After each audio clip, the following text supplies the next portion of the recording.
Hi, my name is Amanda Deliveron, and I, along with my teammates Elisa Singer and Corey Anderson, have created an instructional design project that teaches high school faculty members how to create a Google form and access the data using Google Sheets.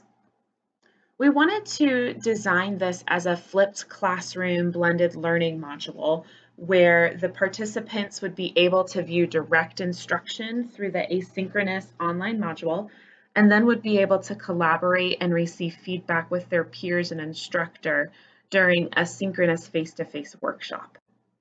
Part of us choosing this flipped classroom method was due to practicality. Teachers are quite busy and they don't need an entire training session on how to use technology. So using the flipped classroom method, staff members will have time to move through each section at their own pace to learn the basics before the face-to-face workshop even begins.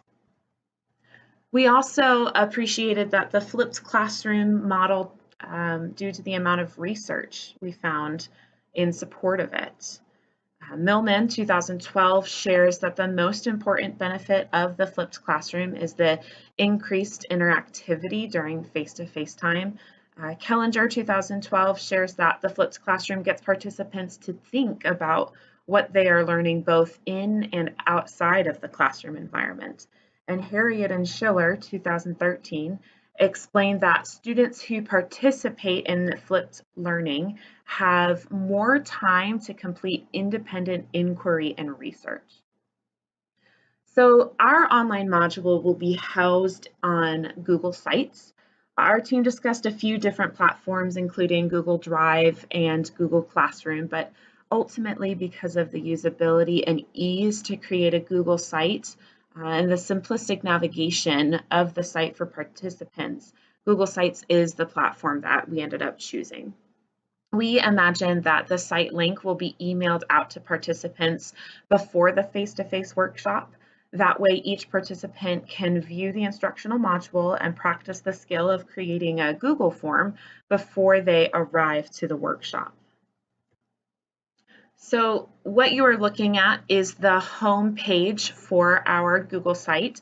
It's very simple, but it's instructive on where participants should begin.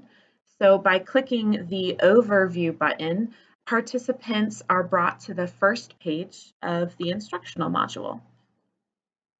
So here on the Overview page, there will be a short video in this gray box, just explaining the purpose of the site and what participants can expect to get out of each of our short little lessons. The video is also going to explain the objectives and will provide participants with verbal directions on how to navigate the site. So navigation, we have this column on the side that allows them to navigate home or to any of the other sections. Also at the bottom of the page will be back buttons, home buttons, and the next button as available for the participants to just easily click next so they don't have to figure out where they need to go from one page to the next. So beside the video, we will also list our objectives and we'll also give a brief explanation of how to navigate through the site, but this information will be much more brief than the video will cover. The overview will also have 2 Google Forms for participants to fill out. What's really great about Google Sites is that we can embed those forms right into our web page so that participants aren't opening up multiple pages. They can stay on one tab to complete these surveys. So the first form will be part of a KWL chart. So participants will fill out the what I already know and what I want to know sections, and the what I learned section will be filled out at the end of the course. And we plan to gather the first 2 sections of the KWL, create a handout with all the users' responses, and share that with the teachers during the face-to-face workshop. The second form is a survey. Its purpose is to gather information about each participant's basic computer knowledge. So the goal here is to be able to provide any remedial training that a teacher may need so that they're successful in this course, and to provide that training before the face-to-face workshop takes place. So these two Google Forms, we hope, will really help the instructional technologist plan and tailor the synchronous portion of the workshop to the needs of each participant. So once each participant is done with this page, they will be able to use the next button down here at the bottom of the screen to continue on to the asynchronous section of this course.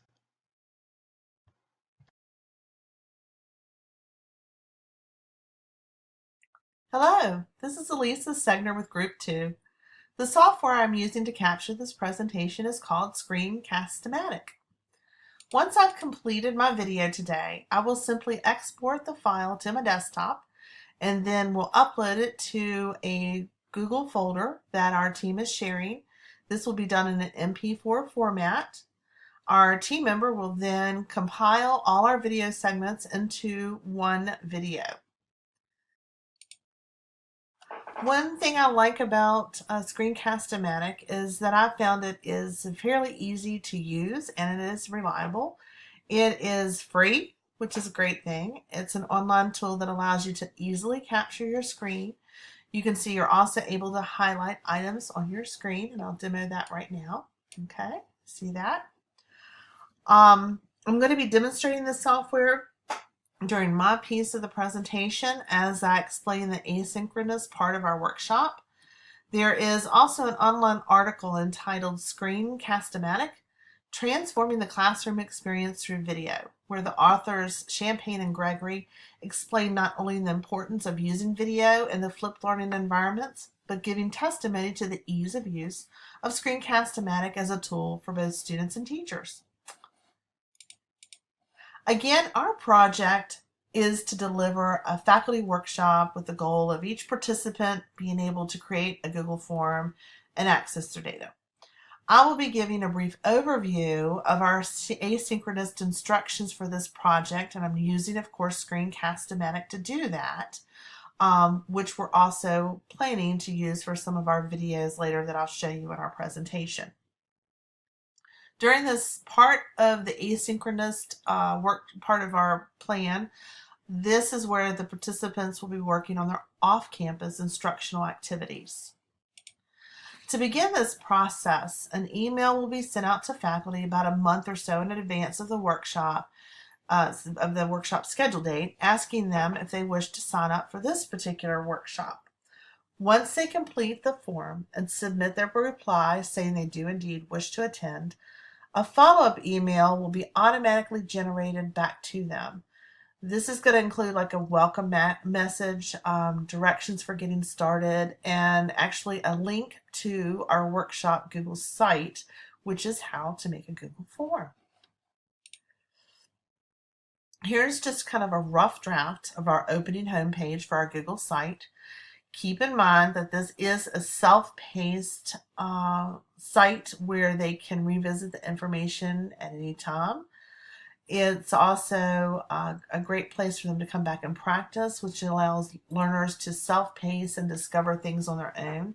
And that kind of speaks to Knoll's adult learning theory. Adult learners work best by promoting task-oriented skills, and that's Pompous, also 2018. Now, once they get here, they will actually click on this particular section on our homepage, which will then take them to our asynchronous instructional page. When they're actually in this site, they will see step-by-step directions as well as 3 embedded videos. You can see that this is our placeholder for those right here. Each video will include a note-taking handout. It'll also have hopefully closed caption options in order to meet UG best practices and to be ADA compliant. In following with Horton's best practice for software demonstration, these videos will be kept short, simple, and limited in task. These instructional videos will also provide learners with a visual explanation broken in small segments in order to maintain a low cognitive load. Our directions will be created in keeping in mind with the research from Clark and Mayer about best practice for worked examples and how these can benefit learners at the beginning stage of acquiring a new task. We will then keep in mind that we should fade out our worked examples in order to help them transfer their learning. That's Clark and Mayer 2016. We will ask our learners to reflect and review throughout the process as well. This too will help with reinforcing the new skills. At the end of this page, you'll notice that we have some little placeholders here and for us to kind of keep track of what we're doing. But one of our goals is to actually not only have more practice items here for them, but also to discuss the face-to-face workshop that's coming up. Our expectations are that they will watch and perform the instructional task within this asynchronous part. And we're going to emphasize that very strongly because, again, this is that flipped classroom approach. And we will actually be using the face-to-face part to extend our lessons, providing additional assistance and answering questions and hands-on help, those sort of things. We may need to include a Google Doc here that where participants can collaboratively post questions and comments maybe to the facilitator for the upcoming face-to-face session.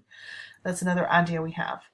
So just to kind of follow up, this has been about the Screencast-O-Matic demonstration part as far as the video tool that we're going to be using. I have highlighted the asynchronous part of our project, and I thank you so much for listening. Please stay tuned for additional information.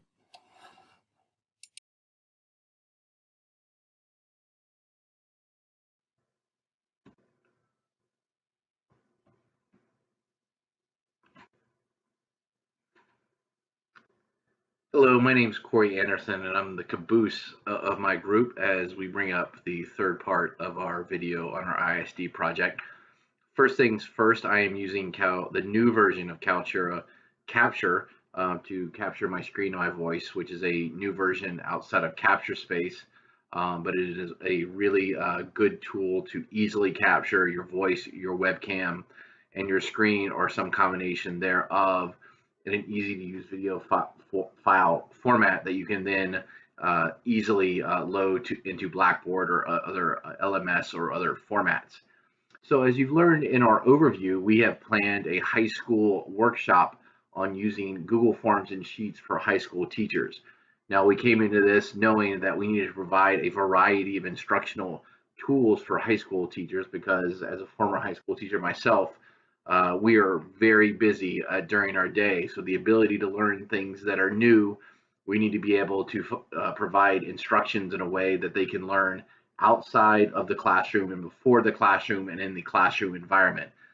That's why we were looking at the flipped classroom feature in terms of being able to get them some knowledge before they even walk into the workshop. To use a football analogy, we really want them to start at the 50-yard line or greater in order to be able to start their touchdown march instead of starting back at the 20-yard line. And when we were looking at trying to provide the most areas of instruction, the synchronous instruction was a very important part of having a face-to-face instructional period and also a time of peer-to-peer instruction. And as I was looking into this, I found a great article on Learning Solutions magazine online, written by Andrew Hughes a few years ago, where he talked about, how to choose what the best instructional method might be. And one that really struck out to me when he talked about synchronous instructionals. He said if you're training a group that consists of individuals who have significant professional experience, like the teachers we'll be working with, and who requires lots of interaction and talk time. And what he means by that is just the ability to learn from each other. So you come into the environment already knowing something from the asynchronous instruction, but through the synchronous instruction method, they're going to have that peer-to-peer and instructor to student time. And who prefer being around working with their colleagues, which a lot of teachers do, then that synchronous approach will work best because it'll give them some familiarity. It'll give them that sort of, we're all in this sort of boat together, sort of rowing the same way in order to provide the best learning environments for our students, and trying to do our best to provide sort of the cutting edge of instructions. So as you've already been walked through in our overview, we are using a Google Sites to provide that asynchronous instruction. So when they come into the synchronous environment for the workshop, they're already going to have all the documents embedded in one place. They're going to be familiar with it. We're going to provide a peer assessment rubric at the end, so they're going to be able to talk to each other and sort of evaluate each other. We're going to add a collaboration document, a Google Doc, where they can talk about the best ways to use these Google Forms in their classroom. So that'll allow us, when we're in that instructional time, to be able to use that time to really get down to brass tacks and how we're going to use this in the classroom. So that base knowledge that that may have taken up a lot of time in the beginning of a normal teaching environment, hopefully by the time they get to this classroom environment, they will have already gotten to that point where they have an understanding of the material. So we're going to have some peer sharing at the beginning of the workshop. We're going to have the Google Doc that will allow them to provide some collaborative ideals. We're going to be housing this all on our Google Drive that they will have access to before, during, and after the course to provide more peer-to-peer learning, peer-to-peer, all that type of things that you would want them to have. So as we go through that and we get through all of the learning within the workshop, then we're going to move on to what we call sort of the summary aspect of the course. And when we talk about the L part of the KWL form, what did they learn? We're really going to want to talk about that type of stuff, like what did they do? How do they collaborate? How are they going to use these collaboration tools in their classroom? And we're also going to have some ongoing technical support information. Okay, you're in your classroom, you're trying to do this, it doesn't work. How's this going to be able to work? How am I going to be able to find help? And then we're going to also provide a final survey, because we're going to want to get some really good feedback of, like, sort of the Clint Eastwood good, the bad, and the ugly of the workshop, to be able to go forward with this and find the things that we could have done better and do them better, and be able to add on to the things that the students, the teachers thought we did well. So as we come to sort of the conclusion of this video in terms of what we are hoping to accomplish, I hope you've gotten a good idea of we're being able to provide both an asynchronous and a synchronous instructional methods on Google Forms and Sheets that allow the teachers to gain information before they come into the workshop, be able to sit down with each other and their instructors during the workshop time, and really glean and learn from each other and learn from the instructors, and be able to throw ideas off each other. And then afterwards, in the summary method, be able to tell us how we did. And then going forward, being able to have that sort of roadmap towards being able to work with each other in an ongoing method within this Google site to keep providing more information and training towards reaching that goal in the classroom of being able to glean data, push out or push out a Google form to gain information from your students, and then through the Google Sheets, being able to learn how to interpret that data. So we hope you learned a lot from this video, and we look forward to learning a lot from our other groups. And thanks very much for watching.